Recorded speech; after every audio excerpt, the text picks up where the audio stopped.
সম্প্রতি পাকিস্তানের সঙ্গে উত্তেজনা ঘিরে ভারতের সামরিক বাহিনী পূর্ণাঙ্গ মহড়া দেখিয়েছে। যুদ্ধকালীন প্রস্তুতির অংশ হিসেবে পশ্চিমবঙ্গের তিস্তা নদীর অববাহিকায় এই মহড়া করেছে দেশটির সামরিক বাহিনী। গত সপ্তাহে টানা 3 দিন তিস্তা ফিল্ড ফায়ারিং রেঞ্জে তিস্তা প্রহরা নামে এই মহড়া চালানো হয়। মহড়ার জায়গাটি ভারতের চিকেন স্নেক বা শিলিগুড়ি করিডোরের খুব কাছেই। উত্তর পূর্ব ভারতকে বাকি দেশের সঙ্গে সংযুক্ত করা মাত্র 17 কিলোমিটার চওড়া ও সরু অংশটিকে চিকেন স্নেক বলা হয়।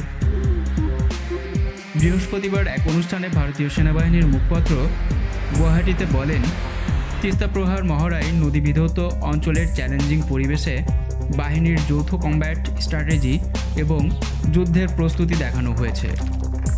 সামাজিক যোগাযোগ মাধ্যমে তিনি দাবি করেন, এ মহড়ায় আরও একবার ভারতীয় সেনাবাহিনী তাদের আধুনিক অস্ত্রশস্ত্র, ট্যাকটিক্যাল ড্রিল ও খুব দ্রুত অভিযান চালানোর ক্ষমতা দেখিয়েছে, যা তাদের উৎকর্ষ ও আধুনিকায়নের প্রমাণ।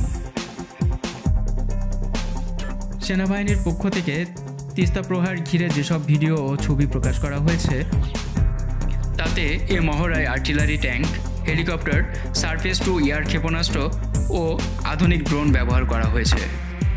দিল্লিতে সেনাবাহিনীর একটি সূত্র বিবিসিকে জানিয়েছে, এই মহড়াকে ঠিক রুটিন এক্সারসাইজ বলা যাবে না, কারণ তিস্তা অববাহিকায় এই মাপের সামরিক মহড়া কিন্তু সাম্প্রতিক কালের মধ্যে কখনোই হয়নি। লন্ডন ভিত্তিক ভূ রাজনৈতিক বিশ্লেষক প্রিয়জিৎ দেব সরকার মনে করেন, এই সামরিক মহড়ার মধ্য দিয়ে ওই অঞ্চলের প্রতিবেশী দেশগুলোকে ভারত একটা বার্তা দিতে চেয়েছে। বিবিসিকে তিনি বলেন, এর মধ্যে একটা সূক্ষ্ম প্ররোচনার উপাদানও হয়তো আছে, যেটা অবশ্যই বাংলাদেশের মোহাম্মদ ইউনূসের অন্তর্বর্তী সরকারকে খুশি করবে না। মুহাইমিনুল ইসলাম, ফিনান্সিয়াল পোস্ট।